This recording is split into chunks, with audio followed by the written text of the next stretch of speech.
Sorry, your language was ambiguous. I thought it was only possible in Japanese.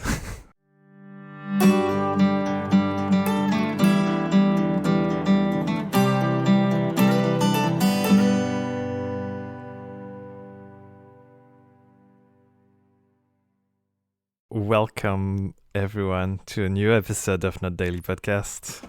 And this is a special episode because, contrary to other episodes, this time we prepared a little bit.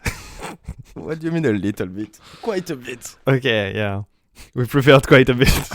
I say a little bit so that, it alleviates the expectations. So that's still guilt-free.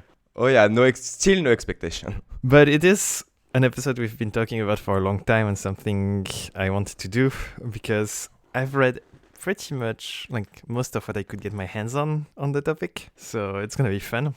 And the topic is psychoanalysis in Japan.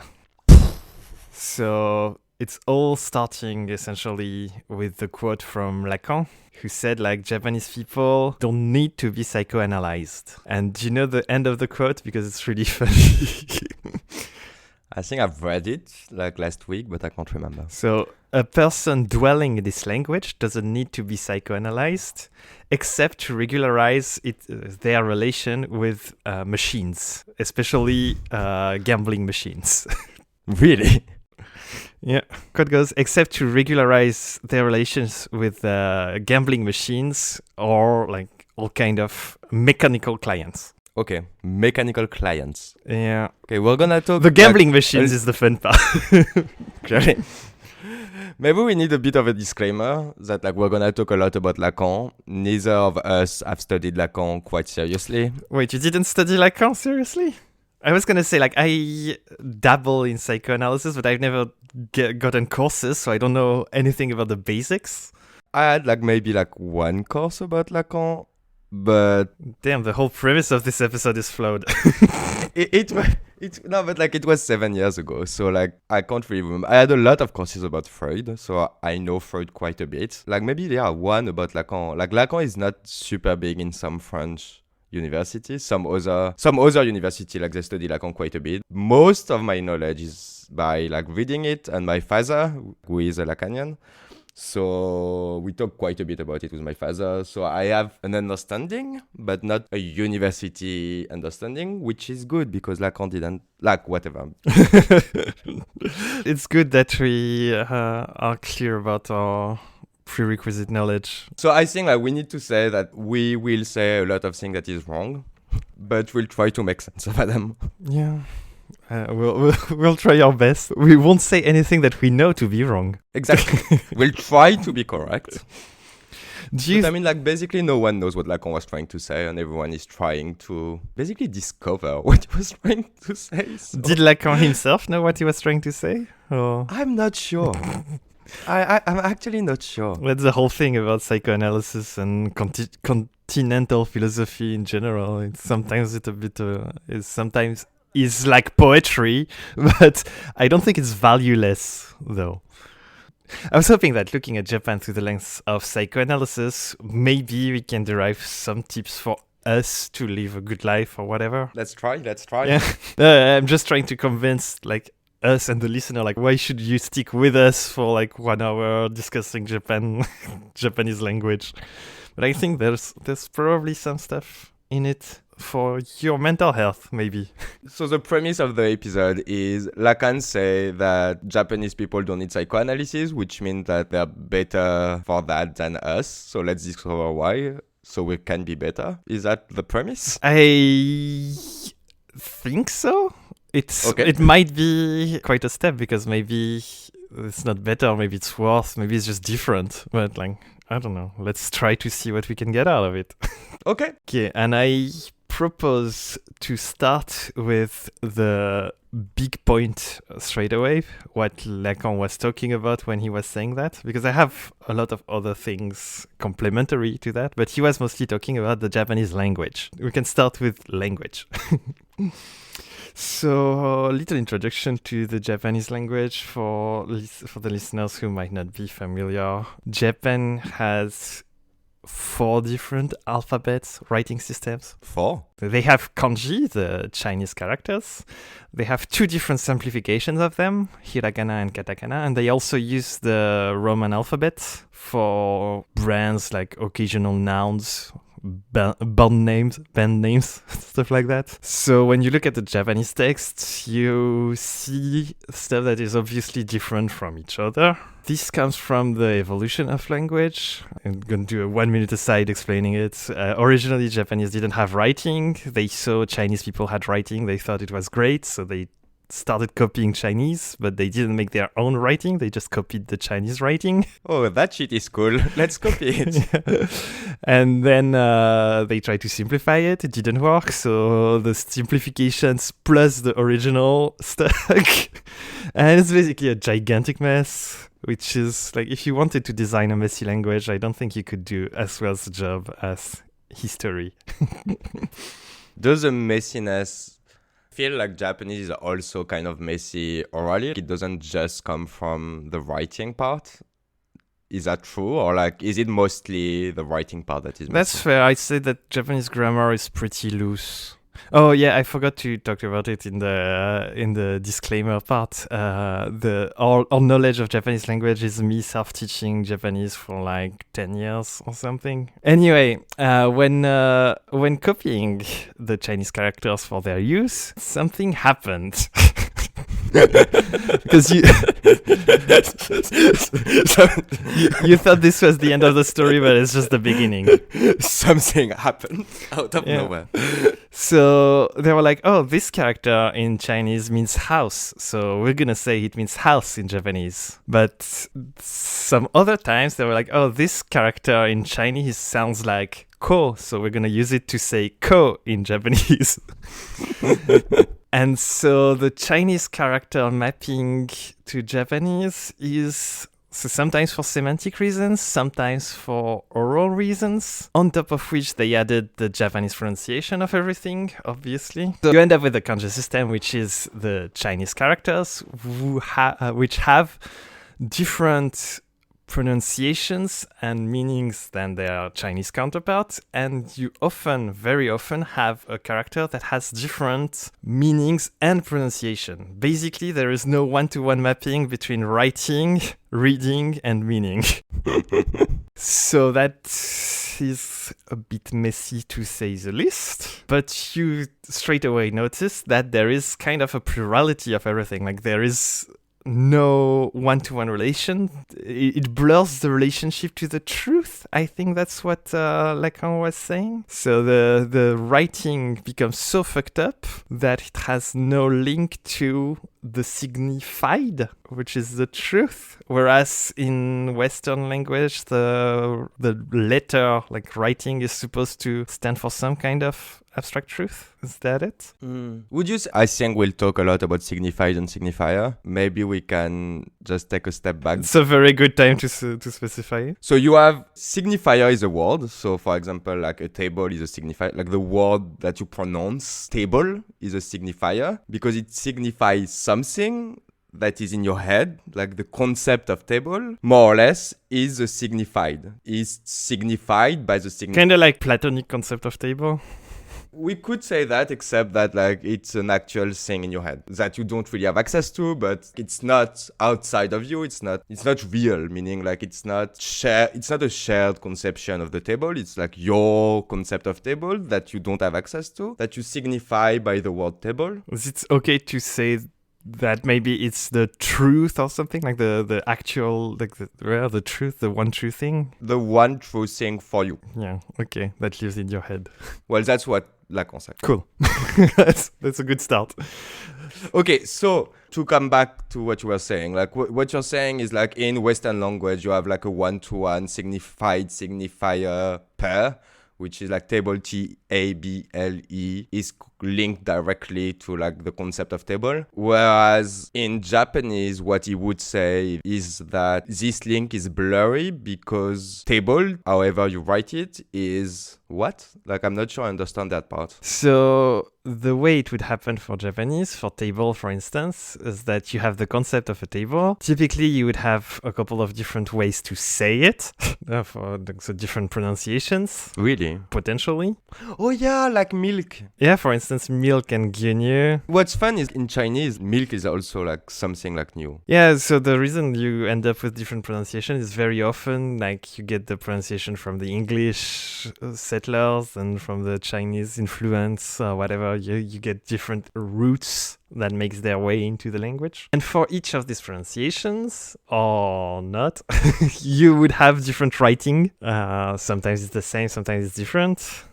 So sometimes two things that sound different are written by the same sign. Sometimes two things that are written by two different signs sound the same. Basically, no one-to-one mapping. But isn't that true for Western language as well? Meaning, like, we have synonym? Yeah, Western languages have synonyms, and mostly, I think Japanese is mostly about homonyms, because the thing with the Japanese language is that it doesn't really work by letter, it works by syllables. So you have a lot less possible syllables than other languages, like 1 or 2 order of magnitude less, meaning there is a lot more homonyms. So I think you can kind of maybe see it with the Western synonyms and homonyms, except in Western languages, it's like a weird exception, whereas in Japan it's the basic rule. Everything is a homonym, everything is a synonym. So it's very context-based, basically. It's extremely context-based, especially since, as we were saying before, the grammar is very loose, and it's a state-based grammar. So when you want to say, I eat, you just say eat. And depending on what was before, what would be after, or whatever, like there's no conjugation. Everything is inferred from context. So one side effect of the fact that there is so many homonyms is that it's very easy and common to make all kinds of puns. It's a wonderful language for puns. So I was thinking that it's pretty fun that the ability to make puns is directly correlated with the ability to be psychoanalyzed. But That's weird because Lacan is known for loving puns with his patient. yeah, but so maybe the thing with Lacan is that he used the pun as this exceptional thing that brings light on your psyche, whereas you can't really do that if the whole thing is puns. It's not exceptional anymore. I think that's the part that ruins it. So what you would say is that Japanese people live in a... How would you say that? I would say that they live in a permanent state of ambiguity. Because of their language. Because, among other things that we can discuss later, of their language. The language is certainly a big part, of your thinking process, right? Mm-hmm. But yeah, I feel like this is the core of the language argument is all about ambiguity, because everything, like, there's no singular truth. You cannot access this signified. Let's just say concept and word, no? Like you cannot access the concept because everything stands for everything else. But how so, though? Lacan is really, really, really focused on language. Like, he's known for that. All his theories about language. He worked a lot on Saussure. Like, it's really his thing. But if you take a step back, I don't know. I've always found it funny / not understandable how...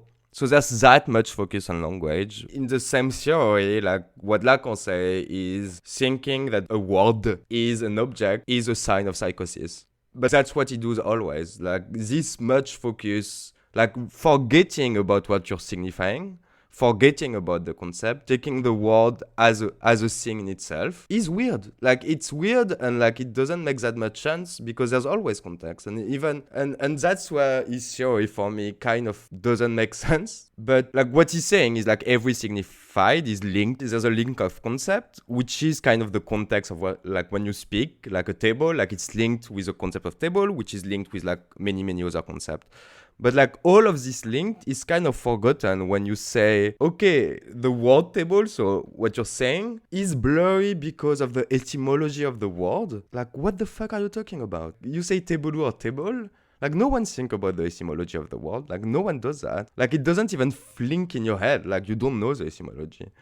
So that's why, like, I don't really understand the point That at is all. okay. That's a very good point because I've read papers in the literature that argued precisely about that. So Okay. let me quote them, and then we can go back. Then we can How go back prepared? to it. How prepared? Very prepared. So in a paper by Luke Ogasawara entitled "Why Lacan Says No One Who Dwells in the Japanese Language Has a Need to Be Psychoanalyzed," that's basically what he advances. Basically, what you're countering. So it advances the other point. It says like, oh, the Japanese language is so diverse. When you look at a page, you see different writings, different types of texts. And his whole thing is to compare Japanese to Finnegan's Wake from James Joyce. I know that Lacan really like this example. And so he says that Japanese basically is a perpetual translation which becomes language, like not really a language per se. He says that Japanese is all la langue. The Chinese reading of a character is the la linguistic side, whereas the Japanese reading is the significant side. Anyways, that's what he advances in that paper. Yay for. So the main point of what you were saying, and the clearest one, is that the Japanese language is a perpetual translation of like the old Chinese versus like whatever. Ogasawara says Japanese is a complete perpetual translation. And yeah, he says it's kind of like Finnegan Wake, essentially.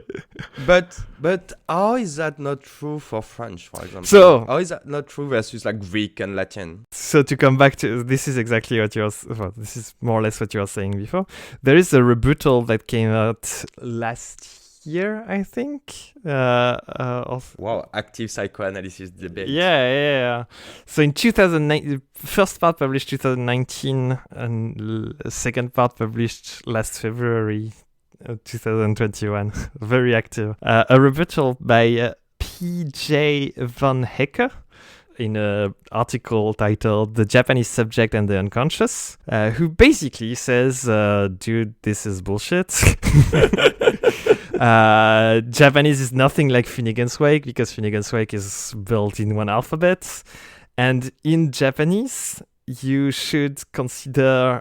So he says that in Lacanian term, the Japanese language doesn't really use three different letters. The letter for Japanese is kind of like the sound, is the pronunciation. That is the ground truth. That's what he advocates. Okay. He says like, yeah, of course, nobody thinks about the etymology of everything. Mm-hmm.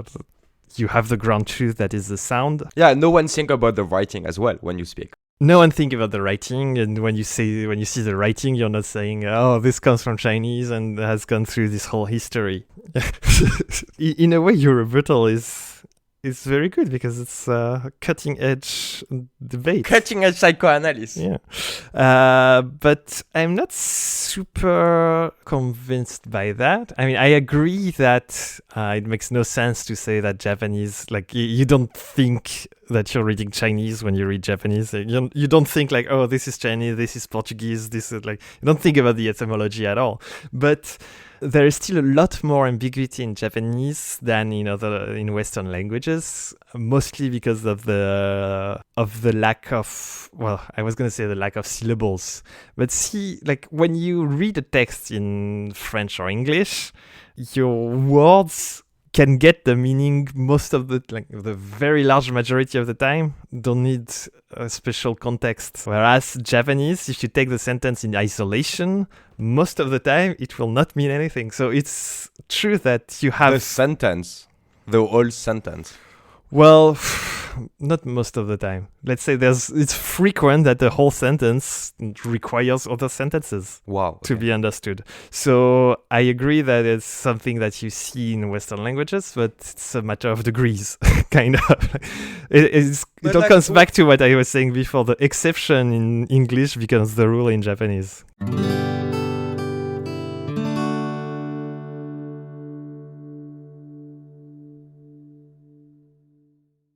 This episode is brought to you by the Back of Your Mind. Back of Your Mind, found in every human being on Earth. It's a must-see if we say so ourselves. So, to recap, the main thing that is different between Japanese and Western language is that in Japan, You have a lot more ambiguity. everything is context-based and there's a lot of ambiguity. And then what? So what? So I have a sentence that might be helpful that I took as a note from a paper called Freud, Lacan in Japan from Kazuhige Shingo, saying the ambiguity. So he was mostly talking about the ambiguity of reading from the character. Mhm. So the ambiguity frustrates the process of true repression or the aphanasis of the subject in relation to language. Does that mean anything to you? The aphanasis? Yeah, basically the ambiguity fucks up the aphanasis. It was mostly a Freud thing, so maybe you know it. Aphanasis? How do you write that? Aphanis. The disappearance of sexual desire. I have a theory about what it means. I think it means like when you get socialized, you learn rules, social rules through languages. So this frustrates your sexual pulsions. And what this guy might be saying is that because everything is ambiguous, there is no clear rule. Okay, yeah, that makes sense. So just like for the listeners, I think like small recap of psychoanalysis theory. So language in Lacan is a thing that like language is what you would say the law, meaning when you're a kid, you want to do a lot of shit and blah blah blah. You want to, I don't know, like do a lot of things, and your father say no. And when you're an infant, everything that you want is given by like your parents. But at one point, someone like some parents will say like, no, like I won't give to your desire, like just like cry it out, I don't care. And that is a birth of language in like not small infants and like 2 years old. Because they want to answer that. Like they want to answer, like they desire something, they can't have it. And so they need to speak to say their truth. And that's also very important in the constitution of identity, because it's the first time you consider yourself as distinct from your desire, right? You can't have it, so there is something that cannot have something else, etc. So here you see that language is a lot more important than the tool, like the. So then, if the language is ambiguous, so if basically the no is not a no, then you can't repress shit. That's what this paper was saying.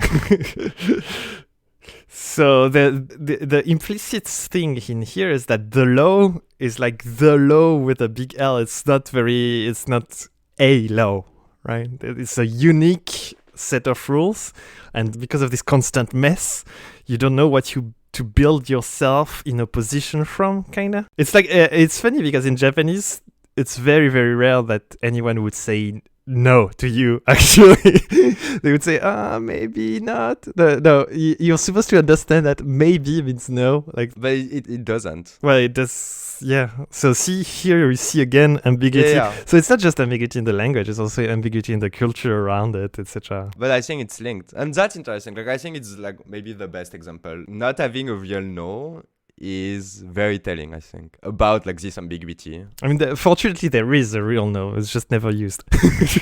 Yeah. So is there a real no if like no one uses it?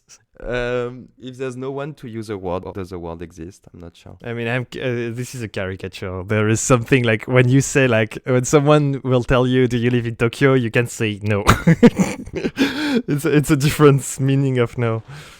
If someone say, I don't know. Can I go to the toilet? Can they say no? Yeah, in a matter of social, I don't think this would happen. What do you mean? I don't think this would happen. Imagine like, I don't know, you go to the doctor, they have like a personal toilet just for their use. You're saying, can I go to the toilet? I think what might happen is you're gonna make your doctor be stuck in a loop saying something like, oh, the personal toilet is for employees only.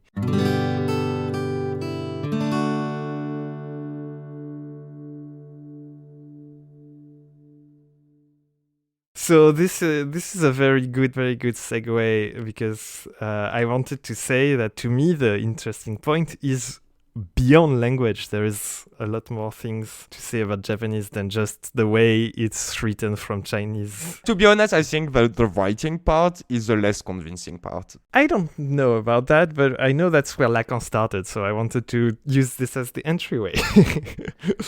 And it's a very clear way to set up the permanent ambiguity in which the Japanese people dwell. But the important thing about like actual clinic, like being at a psychoanalyst, like talking, is that like the analyst will never explain anything to you. Like, so you're the guy that is explaining what you're talking about. The pen, if you don't hear it, maybe he will like do something, like I don't know, cough or like tell you something, but he will never tell you like what's important about it. So it's the guy that is being analyzed job to actually analyze it. And so if the guy heard like shishi whatever, then like the pen is about the father. If he didn't hear that and hear like the other thing, then the pen is about the other thing. But like there's no one true pen. Well, maybe the fact that there is so many possible pens makes this process really complicated. But like that's the thing that I really don't understand, because it only needs to make sense to the one guy talking. Is the point saying that it cannot make sense to the one guy talking because it's so ambiguous, so he will never catch it on? So it's not possible to psychoanalyze these people because it's so ambiguous that no one little like language trick will pop up as significant? Or is the point... I don't see any other point, to be honest. Okay, I see the other point, and that's the point I like, and I think maybe can be useful for other people. So either what you said, like they cannot be analyzed, or they don't need to be analyzed, meaning they already saved, they already cured. And if yes, can we be cured too? Are they already cured, meaning what? I don't know. Are they already in a state of post-analysis? Whatever the analysis is for. Isn't the analysis supposed to like make you understand that there is no one true truth or something like that? It's to be okay with your objet petit a, which... To be able to thrive in ambiguity? To be able to thrive with not being complete with the real. But yeah. And I think that maybe... just maybe the constant ambiguity of the Japanese language makes them more okay with not being complete. Okay, we need really like to calm down on theory or explain it. Basically, everyone someday in their life feel that like something is missing. It's like something is up with this thing. Like there's no meaning. It's it's nice because it's the continuity of what you were saying before, your example, right? From the first time someone tells you no, then there will be a part of you that desires something else. Like there's something that is not fulfilled. Like you're like, fuck. What you're trying to do, like the theory of like psychoanalysis is of Lacan, less so Freud, but like the theory of Lacan is that like you're always looking to fill that lack, that hole in your life. So for some people, like they're really not okay with that shit, and so they have symptoms. The aim of the psychoanalysis is to be okay with that, to be okay with the lack, and to be able to live your life without having to be depressed, without having to have this phobia, without having to like do all sort of like OCD stuff, like that sort of thing. What we're saying, what you're saying, and what Lacan is saying is that Japanese people don't feel that lack. Well, maybe. What Lacan is maybe saying is... Yeah, but like wouldn't feel that lack because they were never said no, so they don't feel it. Because they might not have it. Because of this constant ambiguity, there is not an I that is opposed to thing that denies it. Basically, the why do you suffer is because you think you are an I, but you find out that the I is incomplete, kind of. And so this incompleteness is this. You can summarize it roughly saying that you suffer from a lack of completeness, but the Japanese doesn't feel complete in the first place. Kind of. And so one thing that I wanted to say about that, and that's a good segue, is that there is also no real word to say I in Japanese. There's really so the whole language is a mess of ambiguity, but it's especially true when it comes to identity. There is no I in Japanese. What do you mean?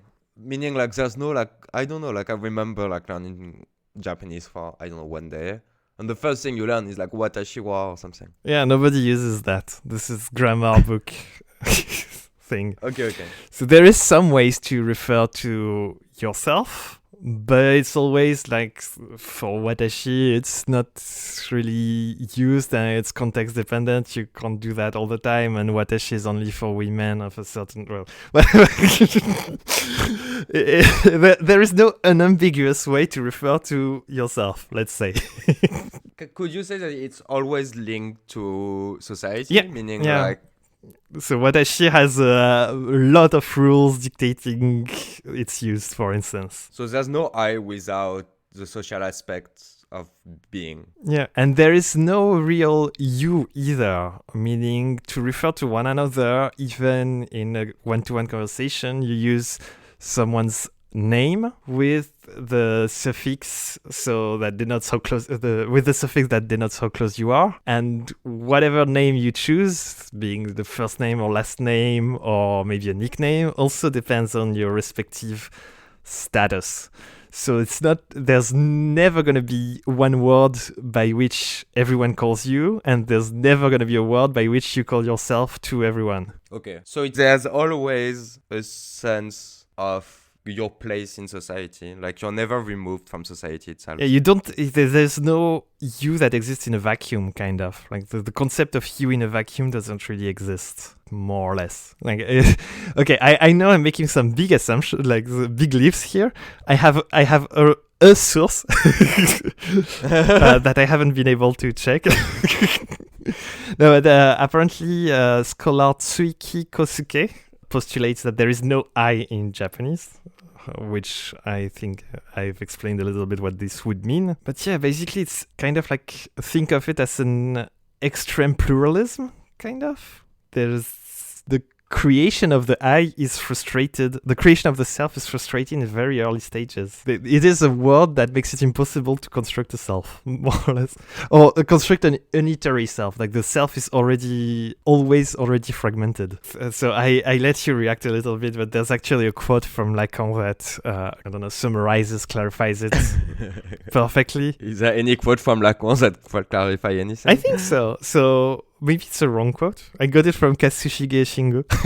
That says, as Lacan puts it, the Japanese subject relies on the constellated sky rather than on a unary trait for primordial identification. So you're always plural in a constellated sky from defining yourself in a plurality of ways based on plurality of reference versus an illusionary unity.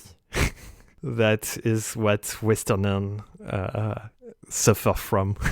That's weird because aren't Japanese people versed in Buddhism? Don't they meditate? Because like when you meditate, yeah, meditation opens. Meditation is feeling that like you have a self that is living without your thoughts. So like you have a very strong sense of self. It's funny you go there because so first of all, you have a very strong sense of self, maybe, but isn't the goal of this kind of meditation and of Buddhism in particular to dissolve your ego in the end, to understand that this self is so maybe it would work if everyone was a pro at meditation, right? It does, but also what it does is like by wanting to remove the self, you make the self way clearer than it would be without meditation. On the way. Yeah. Halfway through. But I think this doesn't apply to Japanese language, to Japanese people. I think people really overestimate the importance of Buddhism in Japan. So maybe the conclusion of the dissolution of the ego for Buddhism got somehow a little bit ingested in Japanese zeitgeist, let's say. I don't want people to get the wrong impression. I read a paper that says, basically, Japanese people basically go through, from Buddhism, they go through Zen and Zazen meditation, and then they get the whole thing. This paper was compared the whole thing, enlightening. The paper was saying that Lacan psychoanalysis is basically like Zen meditation, especially apparently there's something in Zen about the variable length of a session or something like that. But people who actually do that in Japan are very, very few. So I don't know how significant that is. Maybe it's one of the reasons why psychoanalysis cannot be a thing, because there's already like, if you want to get psychoanalyzed, you do an internship at a monastery or something. Maybe it solves the niche market, but I don't think it influences the whole culture in a significant way. And another thing I had written down is that the fact that psychoanalysis is not very strong in Japan is also because psychiatry is really strong in Japan, probably from German influence at the beginning of the 20th century.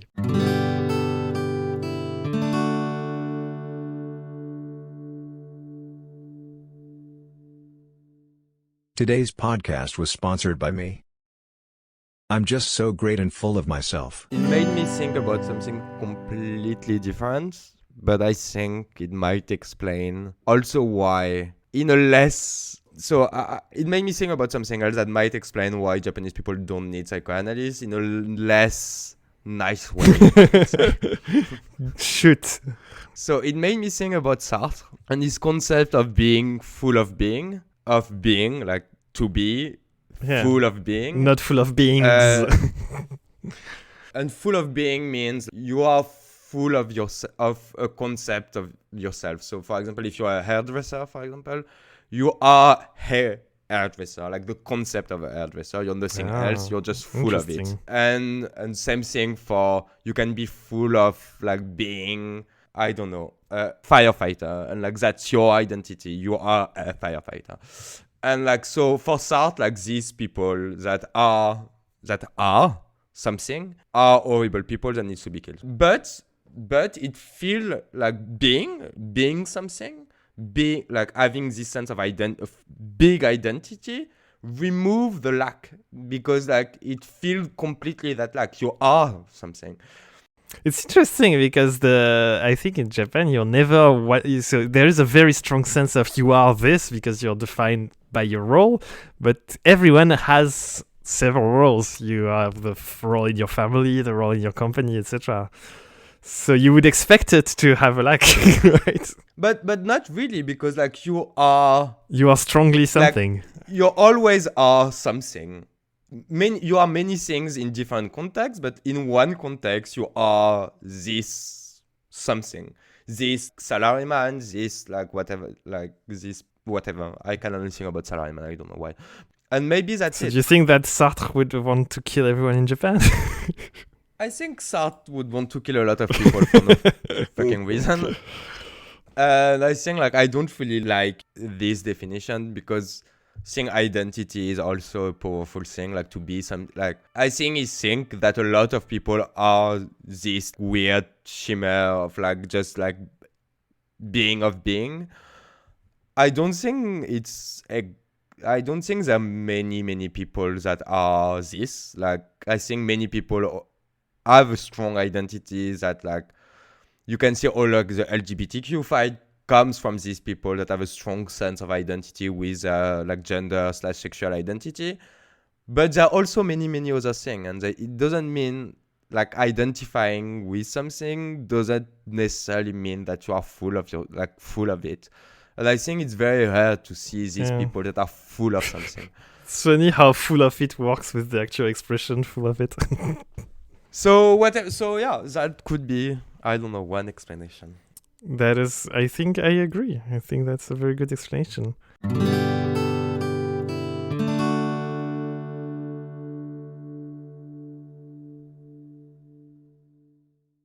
But I want to go back to this fragmentation of self and this kind of like, it kind of comes with weak self boundaries, right?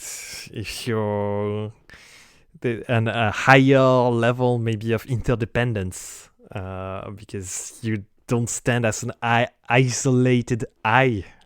You depend on a bunch of others to just define yourself, at least. So I thought that maybe one good one thing that we could talk about is how the Japanese culture is a lot more collectivist than the Western culture. The no need to be psychoanalyzed thing in Japan is because of an oceanic feeling that they experience in non-individualist society. Oceanic. Yeah, I read that in one paper. I don't remember which one. I think so. This all comes down to maybe I'll talk about it now.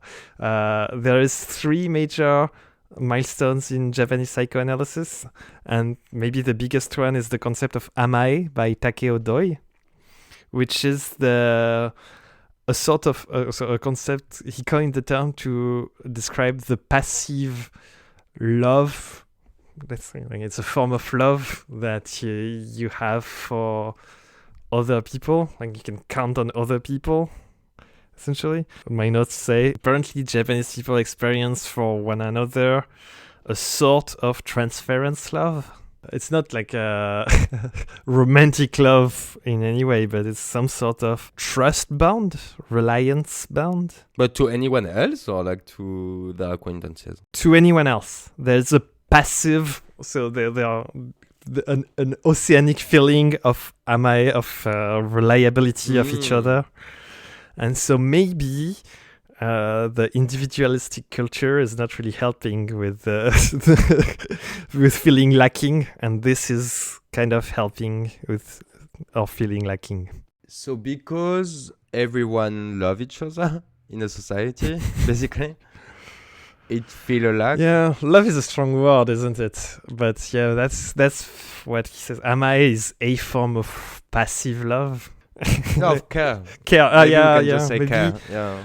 Maybe since everyone kind of supposedly, which I think it's a pretty big, pretty bold assertion. But let's say that his thesis is that there is a form of care of everyone for everyone else. So maybe what we can get out of this is like maybe in a less individualistic culture, you're less suffering from your lack. That would make sense. But I think like even if we remove ourselves a bit from psychoanalytic theory, I think you can just like see our earlier culture have a way stronger connection to their neighbor and to their surrounding. Meaning even like 300 years ago in France, like you would have like this village that are very strongly, like everyone is linked together, like they live the same lives, they help each other, blah, blah, blah. And like in each, like in the last 200 years, like with the industrialization, like with going to like big cities, we kind of remove that link with your neighbor. We kind of remove that like help and care that you can have with like people that are not your direct family. You become more isolated. And like you can see people being alone, feeling alone, and without like talking about full theory, like you can see that living in a big city alone makes you feel alone.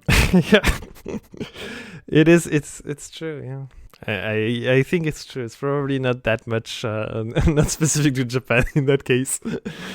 And like, but the thing with specific to Japan is even without the small village, even without like this direct connection, maybe because it's not an individualistic culture, maybe they learned how to feel that like not being alone and to feel being taken care of in a society which has the biggest city in the world, which like I mean that's basically what this guy says, like Takeo Doi. I think that's a bit overblown. I think people still get to feel lonely in cities and stuff like that. Maybe it's lessened, But in the same time, like when you go to Japan and like Tokyo, just the fact that people won't, I don't know, steal, people won't beat you up. Like, I don't know, I forgot my phone in like a VR arcade for like 2 hours on the table and it was still there 2 hours after that. And like that would never happen anywhere else in the world, like anywhere else. I guess it shouldn't be surprising that in a less adversarial environment, people will thrive more, let's say. Yeah, but so to go back to your paper, this is maybe the feeling of like care. Yeah, Like meaning exactly. everyone care for each other in a small way. If you find a wallet, you don't keep it. You give it back. But it's very present and like it's it a does good change feeling. something. Yeah. That's very Like true. it really does change something. And you like I would have never forgotten. Like it was after 3 weeks. It was in the last 3 days that happened. I would have never forgot my phone anywhere in Paris. Like that would have never happened. Like my brain is just like no, like that just can't happen. Like it never happened to me. And after 3 weeks in Japan, like I just forgot. You were already so comfortable.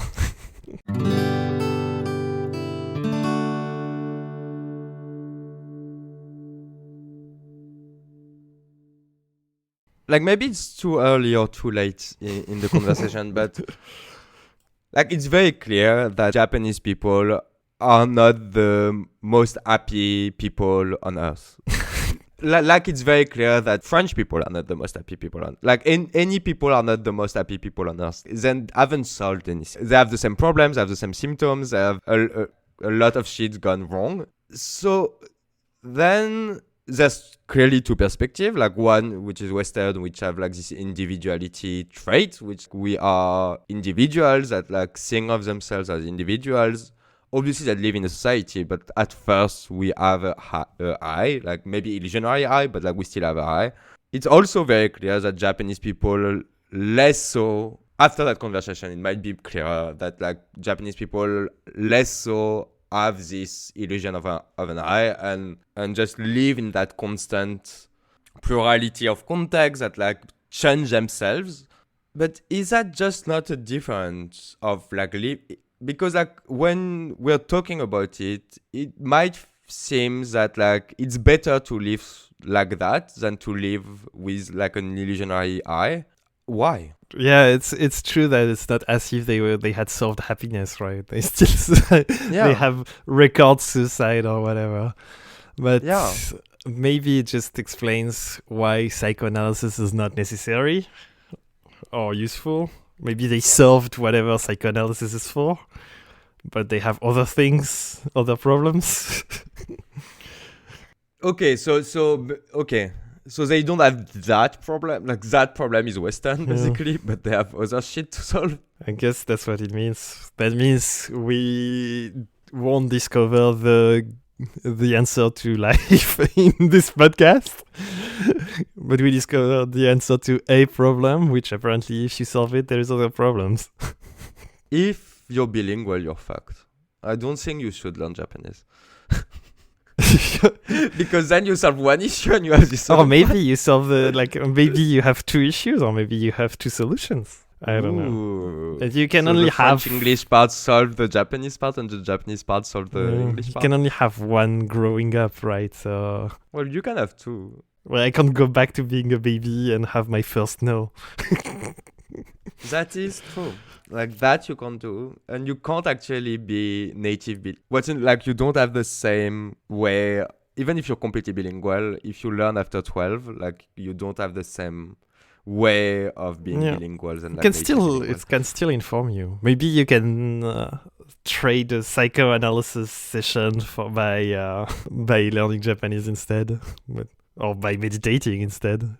I was like, it's too expensive time-wise, and then I remember how much you pay a psychoanalyst, and I'm like, maybe it's not that expensive. So this is a good conclusion, right? This is not the be-all, end-all. It's not gonna save your life from pain and misery, but maybe if you're a little more like, maybe it can help you accept ambiguity in your life. If you accept ambiguity in your life the way that Japanese people supposedly do, you might suffer less from this, but suffer from something else. Yeah, I guess so. Yeah, well, you know what? You try that, listeners, and tell us how it goes, and we'll discuss it in our next episode of follow-ups. You have 1 month to learn Japanese, go to Japan, live like a Japanese guy, and that's not going to be possible with borders right now, but I don't know. At least let us know what you think on all the socials, not daily podcasts in one word, and we'll discuss your impression of this heavy episode next time. See you not tomorrow. Bye.